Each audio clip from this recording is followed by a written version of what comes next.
tantos professores quanto pesquisadores vieram antes de mim que estavam pesquisando no Brasil o tema de grupos voltados para homens autores de violência doméstica.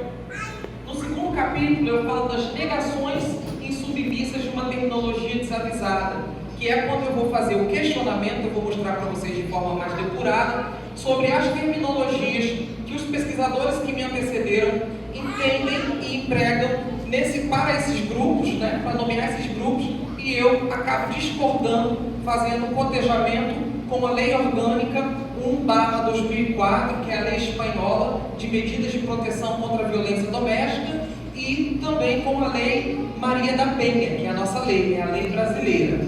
No terceiro capítulo, eu falo da proposta do grupo educativo como experiência que nos toca, entendendo que esses grupos são grupos de educação e utilizando aí a teoria do Jorge Larossa, que foi uma das sugestões que a banca havia feito na qualificação desse trabalho, né? Sobretudo na pessoa da professora Ana Maria Colli. No capítulo 4, eu falo dos percursos metodológicos, onde eu mostro a abordagem e o método do meu estudo. No capítulo 5, revelando homens, trajetórias e interações, eu exponho, né, os dados que eu consegui angariar a partir das fichas cadastrais dos homens autores de violência doméstica que eles respondem quando chegam no serviço. No capítulo 6, eu falo da masculinidade hegemônica e do seu entendimento. É um conceito muito utilizado nos estudos de gênero, cunhado pela professora Cornell, e eu, então, proponho, dentro da minha área de estudo, um novo conceito, que é o de masculinicência. E depois eu faço os conclusos gerais do estudo. Então, essa é a estrutura do meu trabalho. Bom, já passeando pela tese, no capítulo 1, eu trago aqui 3 gráficos para vocês, né? No Brasil, hoje, nós temos somente 16 trabalhos a nível de doutorado que falam sobre homens autores de violência doméstica. O meu vai ser o 17. As produções se iniciaram no ano de 2013 até 2014, até 2024, perdão, no ano passado. Teve o seu apogeu no ano de 2018, isso porque nós tínhamos um cenário jurídico, político, social adequado para que esses trabalhos se desenvolvessem. E eu falo isso de forma mais depurada no meu trabalho, tá? Mas ainda assim, apenas 5 trabalhos. No segundo gráfico, a gente tem a produção por região.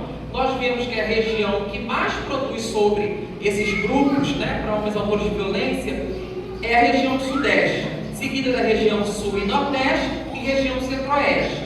E a região norte não apareceu nos nossos estudos. É como se nós olhássemos para o gráfico do Brasil, todas as regiões tivessem pelo menos 2 produções e só a região norte não figurasse. Isso é muito preocupante, porque aqui nós estamos falando sobretudo de uma população que tem as suas especificidades, população ribeirinha, quilombola, caiçara, indígena.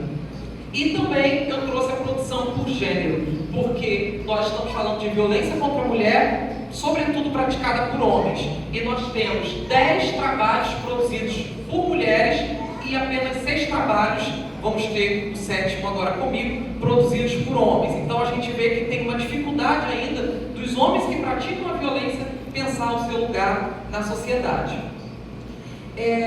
Então, esses estudos que vieram antes de mim, essas 16 teses, elas são da área elas foram desenvolvidas, né, na área do direito constitucional, sociologia, serviço social, ciências humanas, ciências sociais aplicadas, psicologia, linguística, ciências sociais, política social, psicologia social, antropologia, medicina preventiva, saúde pública, saúde coletiva, mas nenhuma na área da educação. Então, o nosso trabalho também tem o ineditismo nesse campo. No capítulo 1 ainda, eu trago também a distribuição desses 16 trabalhos por tipo de instituição. Isso é importante.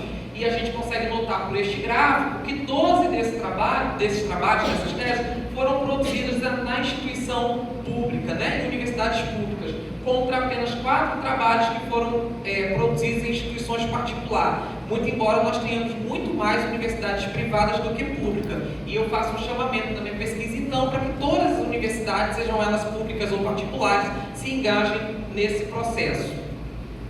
Também pesquisei no capítulo 1 e mostrei como que os estados e o governo federal têm gastado com pesquisa que previne o acautelamento de homens, que em média custa no Brasil, né, um preso por violência doméstica, por exemplo, em estados do Nordeste, R$ 4.100 mensais para manter ele acautelado. E hoje uma bolsa de doutorado custa R$ 3.100. Então a gente vê ali que 8 trabalhos foram feitos com bolsa, mas nós temos aqui 7 trabalhos que foram feitos sem bolsa, né? Então a gente ainda tem aí um número muito grande, assim, quase pare de pesquisas que são feitas sem apoio financeiro, e um não verificado que não tinha informação. Aqui nesse gráfico, rapidamente, só para vocês terem noção também das universidades que estão produzindo, né, as 4 que mais produziram sobre homens autores de violência doméstica, foi a Pontifícia Universidade Católica de São Paulo, a Universidade Federal de Santa Catarina, a Universidade Federal do Rio Grande do Norte e a Universidade de São Paulo, USP.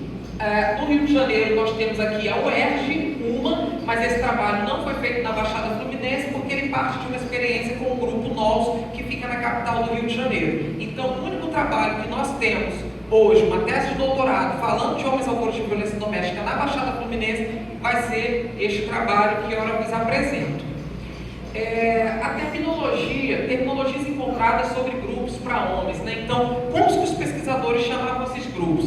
Grupos socioeducativos, grupos terapêuticos, grupos ressocializadores, grupos reeducativos, grupos reflexivos, grupos interventivos, grupos preventivos, e eu discordo de todas essas terminologias e apresento a minha, grupo educativo, porque a própria Lei Maria da Penha, ela chama o grupo de grupo educativo. Tem horas que ela até chama de grupo reeducativo, e os pesquisadores acabam indo, né?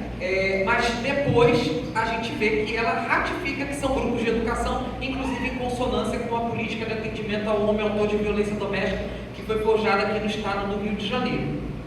No capítulo 3, eu trago então um pouco da minha proposta, né, os resultados aí para desenvolver o que eu chamo de profissionais docentes. Então, os advogados que atuam nesses grupos, as pessoas que fazem ali o serviço, né, os assistentes sociais, eu chamo eles de os psicólogos profissionais docentes.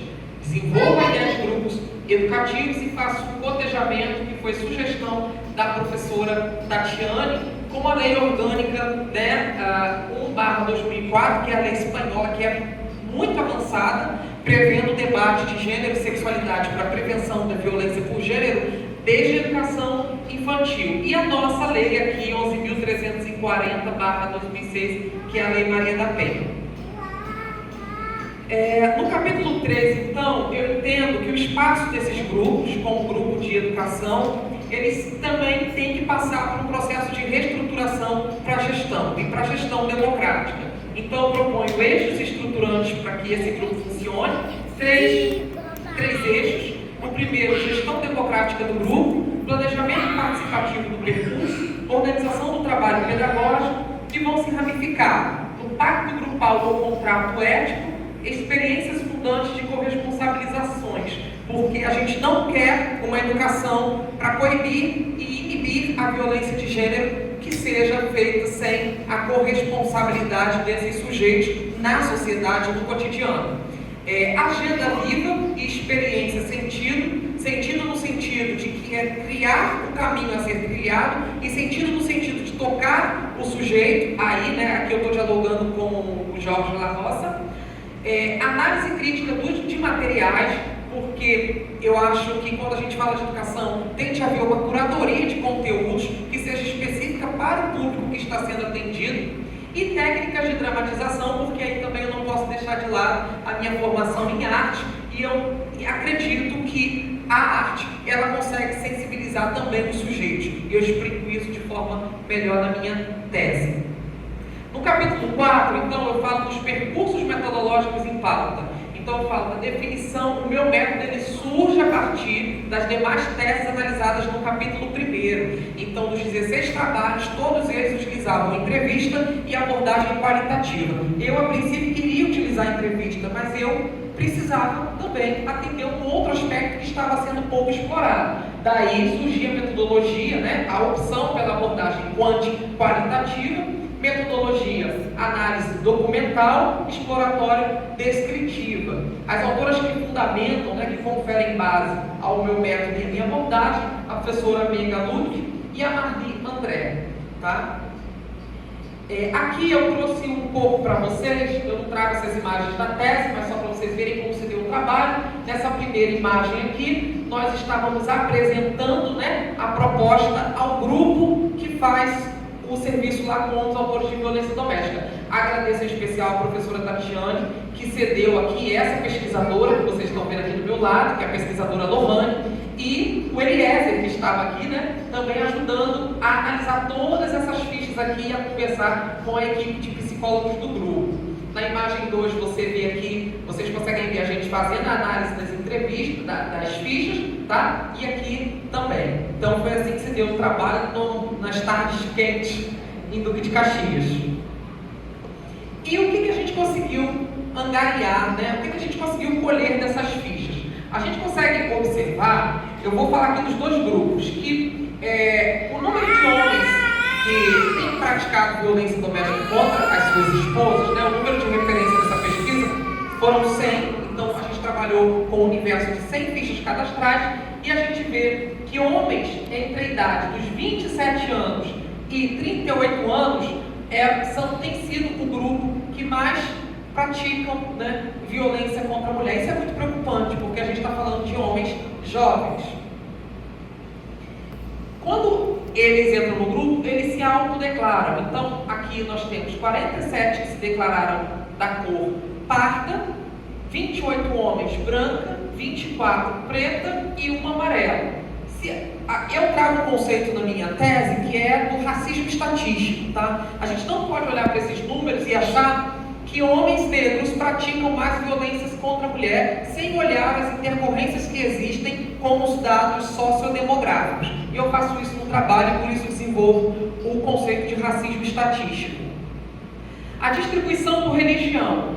Nós conseguimos perceber que 47 desses homens disseram não ter religião, seguido pelo grupo que mais promove violência doméstica, que tem sido aqueles que se dizem oriundos da religião evangélica e da religião evangélica e da religião católica, que somados vão aí chegar quase ao nível daqueles que dizem que não tem religião, fazendo com que nós compreendamos que existe algo dentro das religiões cristãs, seja ela católica ou evangélica, que tem aí, né, também se relacionado com o fenômeno da violência. Outros, um disse que é de outras religiões, 5 de matriz africana e 2 não especificaram. E como que esses homens ficam, qual o estado civil desses homens após da violência praticada contra as suas companheiras, né? 64 desses homens, eles ficam solteiros, o que nos indicia que essa violência foi praticada contra a sua namorada. 26 continuam casados, 6 em união estável e 4 divorciados. Aqui também eu trouxe a distribuição da renda, né, salarial. A gente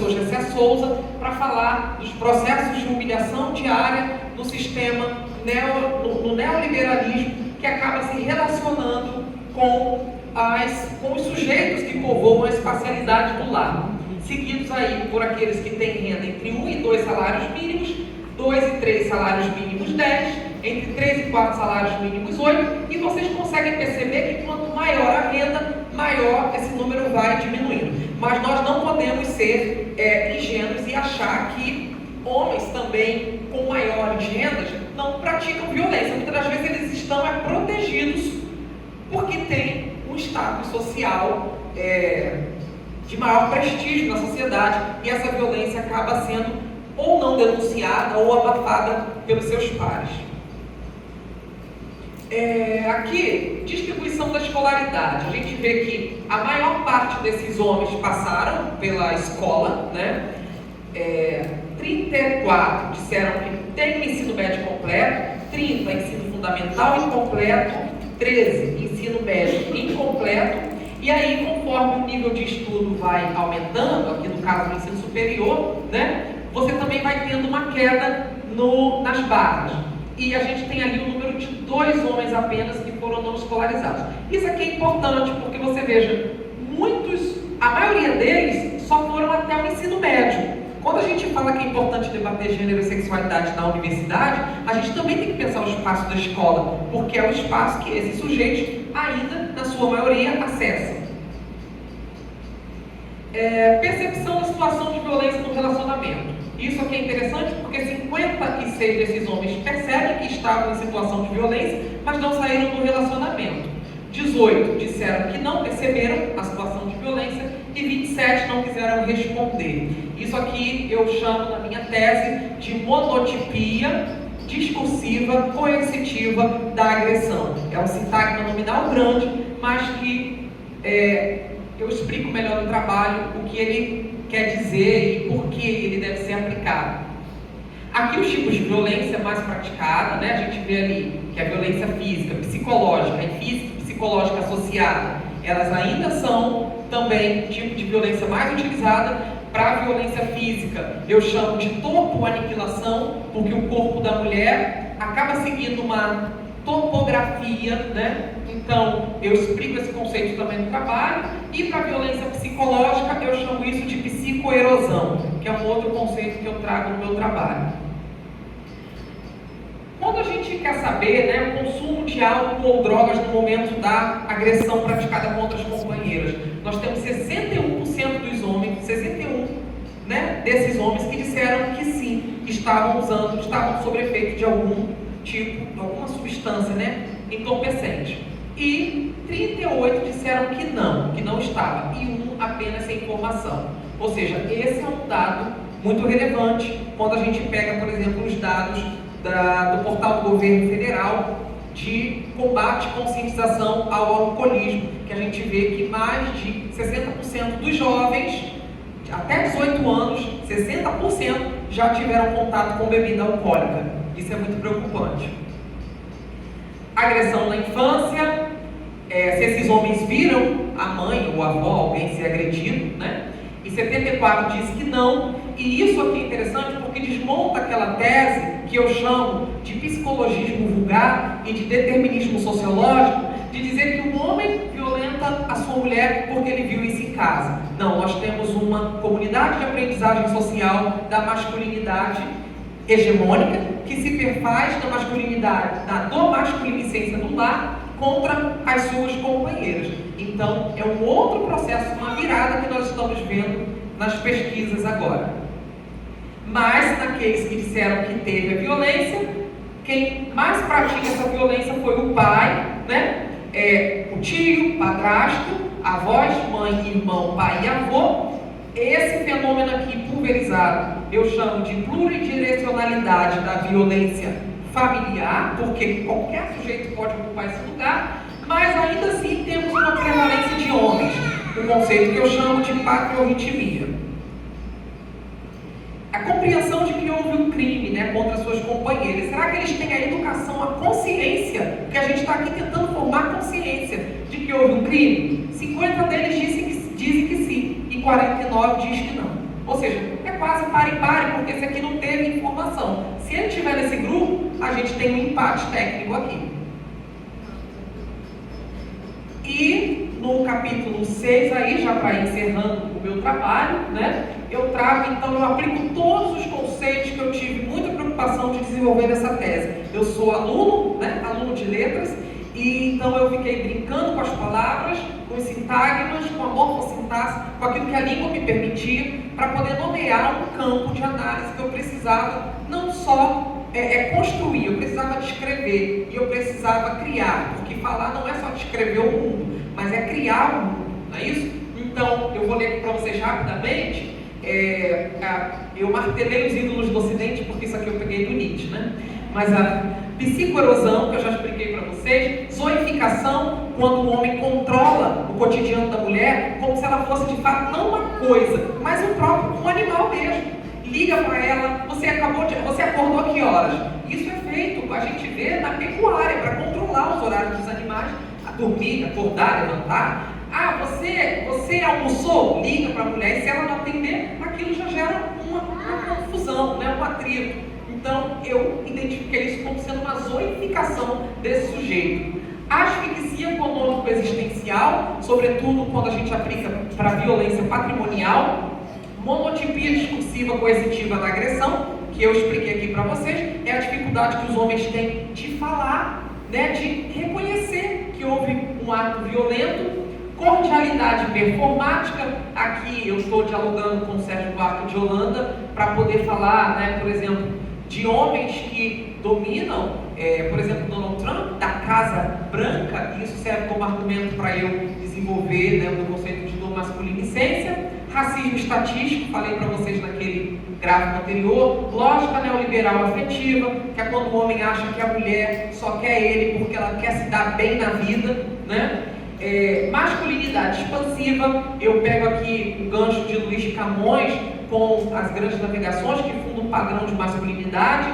Exoperformance, que é um trânsito até chegar ao androexteriorismo. Memórias projéteis, androexteriorismo, tecnoandroexteriorismo, para pensar as questões da tecnologia. Hoje nós sabemos que a maioria dos homens que se formam em ciência da computação, a maioria dos alunos são homens, e isso é muito complicado porque nós temos mulheres que utilizam a rede social com os seus dados nas mãos de homens. Androexteriorismo literário, androdomesticofobia, androexterioridade subjetiva, topoaniquilação, desertificação testemunhal, microagressões ecossistêmicas, assoreamento relacional, pecuária conjugal, porque aí eu vou fazer uma crítica à relação do casamento, trazendo as contribuições do Frederic Engels e do Karl Marx. Patriorritmia, que eu já expliquei para vocês, pluridirecionalidade da violência familiar, silencionalidade, que é diferente de silêncio, é o silêncio com a intenção de esquecer, não só de sufocar e não tocar no assunto. Do masculino e crediticialismo, que tem muito a ver com a história econômica que o Brasil ele foi criado, e do masculinicência. Encerrando aqui, né? Então, só para vocês terem ideia, eu vou acionando diversas leituras, né? Então, eu digo que a dor masculinicência é o poder que se dá dentro do lar. E eu digo que isso vem desde o século XIX. As casas do século XIX, sobretudo, vão denunciar isso na sua arquitetura. Então, numa casa do século XIX, aqui, por exemplo, se você fosse benquisto, você entrava por aqui e parava na sala de jantar. Se você fosse muito quisto e uma pessoa de negócio, você ia para o que está escrito aqui, ó, escritório. Ou seja, daqui saía todo o poder que comandaria a sociedade. E esse poder sempre na mão de homens. Daí, não à toa que nós temos a Casa Branca. Olha o nome, Casa Branca. Nós temos o Palácio do Planalto, que o próprio nome palácio vem das casas de caça dos reis. E não à toa só tivemos na história do Brasil uma única mulher presidenta. Porque geralmente a função de comandar a casa é do homem. Muito embora nós tenhamos visto que no Brasil mulheres comandam o lar. Aqui é o referencial teórico que respalda esse estudo. Professora Ana Maria Collin, que é uma teórica que eu gosto muito, estaria conosco hoje, não pôde estar. Bell Hooks, escrita em minúsculo, tá? Porque a própria professora pede isso. Paulo Freire, Evanildo Bechara, para me ajudar com a questão da gramática, na formação de novas palavras, como eu fiz. Professora Guacira Lopes Louro, Ângela Davis e professora Letícia Nascimento, que é professora da Universidade Federal do Piauí, uma expoente voz do transfeminismo. Eu queria ouvir mulheres brancas, mulheres negras, homens brancos, homens negros, como trago também falam na minha tese, e mulheres travestis transexuais, porque escutar é metodologia, não escutar o outro já é uma forma de violência. E aqui eu agradeço a todos os meus ancestrais que me alumiaram e me trouxeram até aqui. Meu avô Daniel, minha avó Severina, minha bisavó Maria José, o meu avô, mãe da minha avó Estela, o meu avô, minha avó Júlia, pai do meu pai, minha avó Júlia e minha avó Maria Estela, que nos deixou, tem acho que 3 semanas, né, por aí. Então, recentemente, mas eu agradeço a todos eles por estar aqui hoje. Obrigado.